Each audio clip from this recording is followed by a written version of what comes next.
C'est une rencontre assez traditionnelle. Le pape s'est entretenu hier avec une délégation de la Conférence des évêques de France. Mais cette rencontre avait une résonance particulière après la publication du rapport Sauvé sur les abus sexuels commis au sein de l'Église catholique. Les discussions ont tourné effectivement autour de cette enquête interne qui a secoué l'Église.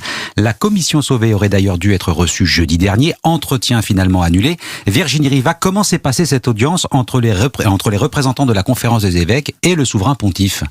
Alors, les évêques ont rendu compte au pape des décisions qu'ils ont prises suite à la remise du rapport Sauvé, reconnaissance de la responsabilité systémique de l'Église dans les crimes sexuels, indemnisation des victimes, alors que des critiques avaient été formulées en France sur la méthodologie d'enquête de la commission, par l'Académie catholique notamment.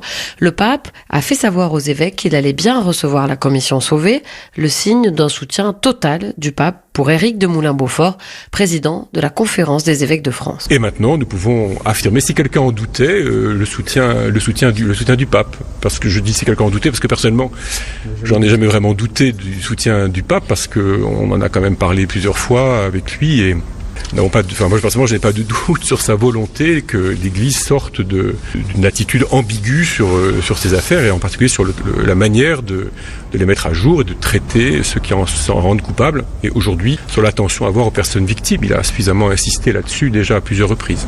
Reste désormais à trouver une date dans l'agenda du pape pour qu'il reçoive la commission. Le pape qui à ce stade n'a pas lu le rapport, mais Monseigneur Éric de Moulin-Beaufort lui a remis hier une note écrite. Virginie Riva.